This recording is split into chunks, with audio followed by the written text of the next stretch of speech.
Is America on the brink of a civil conflict? Trump is the reason. Stop hiding behind masks.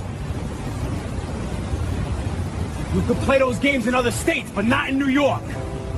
Growing signs of internal unrest are raising serious questions across the United States, as controversial actions attributed to officers of Immigration and Customs Enforcement, ICE, have ignited widespread public anger and political tension. In recent weeks, several incidents involving the use of force by ICE officers during immigration enforcement operations have reportedly resulted in the deaths of civilians. These incidents, which critics say were carried out under strict federal directives linked to former President Donald Trump's immigration policies, have fueled protests and intensified divisions within American society.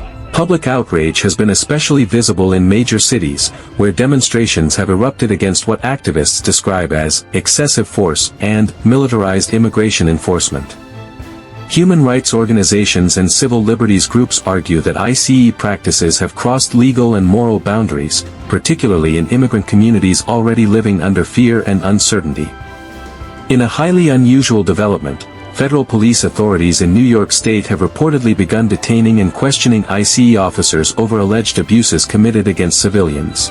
This move has been interpreted by many observers as a clear sign of institutional tension within the U.S. law enforcement system itself, a rare scenario in which federal agencies appear to be acting against one another.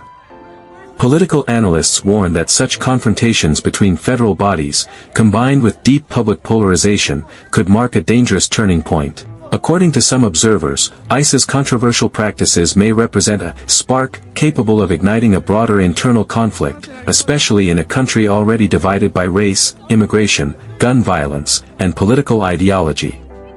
Supporters of strict immigration enforcement argue that ICE officers are merely enforcing existing laws and protecting national security. They accuse the media and activist groups of exaggerating isolated incidents to undermine law enforcement and destabilize the country. On the other hand, critics insist that the repeated use of lethal force against civilians reflects systemic problems that demand urgent reform and accountability. Social media has played a major role in amplifying the crisis, with viral videos and eyewitness accounts spreading rapidly and intensifying public reactions. Hashtags calling for the abolition of ICE have once again trended nationwide, while counter-campaigns defend the agency and condemn what they describe as lawlessness.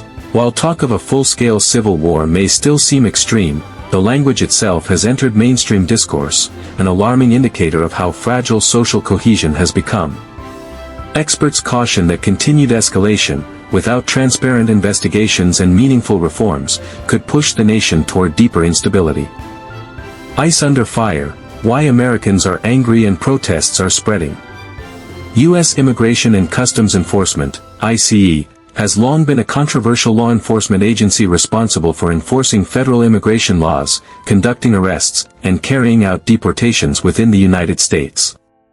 Critics argue that certain ICE practices, particularly aggressive raids and the use of force, have sparked widespread concern over civil liberties and human rights. Under recent enforcement operations, agents have stepped up detentions and expanded raids in major cities, which opponents claim have led to unnecessary escalation and allegations of excessive force against civilians and immigrants alike. These tensions reached a national flashpoint following the fatal shooting of 37-year-old American citizen Renee Nicole Good in Minneapolis on January 7, 2026.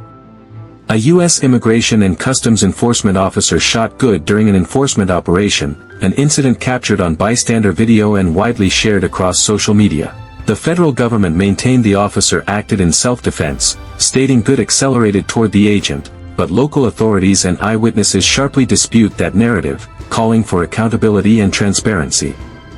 The shooting ignited a wave of massive public outrage and protests across the United States. Tens of thousands gathered in Minneapolis and other cities such as Philadelphia, New York, and Los Angeles to condemn ICE practices and demand systemic reform, accountability, and even abolition of the agency. Many demonstrators cited years of contentious immigration raids and perceived mistreatment of immigrants and residents alike as catalysts for their anger. While most demonstrations began peacefully, some escalated into confrontations with law enforcement, including clashes, arrests, and occasional property damage. American activists, civil rights organizations, and community leaders have also responded through organized campaigns, legal challenges, and calls for congressional oversight. Minnesota's Attorney General filed a lawsuit seeking to limit federal immigration enforcement within the state, accusing ICE of unconstitutional practices including warrantless arrests and excessive force. Advocates have emphasized the need for stricter accountability and have urged citizens to document encounters with federal agents to build evidence for reform efforts. In addition to street protests and legal action, cultural responses have emerged. Have any jurisdiction here? This is New York City, not your playground. Lieutenant, we're just doing your job ends at the city line. We run things down here. Sir. Good. You're under arrest for unlawful detainment and impersonation of a police officer. You don't have any f***ing now. What? You got nothing to say? You think you can snatch people up down here? Huh? Not in my city. You just cowards hiding behind masks. Yo, they really cover ICE. I'm not resisting. You got no jurisdiction here. Just tie him. Lock him up. You are under arrest. With public figures and celebrities using media platforms and events to denounce ICE policies. These developments contribute to a national discourse on immigration enforcement, racial justice, and policing standards. Despite widespread calls for reform, federal authorities have responded by increasing the deployment of ICE and Department of Homeland Security agents to affected cities, citing the need to maintain law and order. Think nobody sees you hiding behind a mask? Nah, not today. Stop hiding behind masks. You want to snatch people up? Do it in the daylight. You can play those games in other states, but not in New York. So brave, let them see your face. Hey, whoa. Yeah, that's who you are. Remember that. Not today. You don't come in here and snatch people at a parade. Homeland Security leaders have sent additional agents to Minneapolis and other locations in an effort to support enforcement operations, a move that has further heightened tensions between local communities and federal authorities. Observers warn that the situation remains volatile. With deepening mistrust between residents and federal immigration forces, continued protests, and ongoing confrontations, there is a real risk of further escalation and direct clashes between American citizens and ICE personnel. Without meaningful dialogue, accountability measures, and policy reform, the divide could widen, potentially resulting in more violent confrontations on U.S. streets. In conclusion, are you for or against the practices of the Immigration and Customs Enforcement, ICE, in America?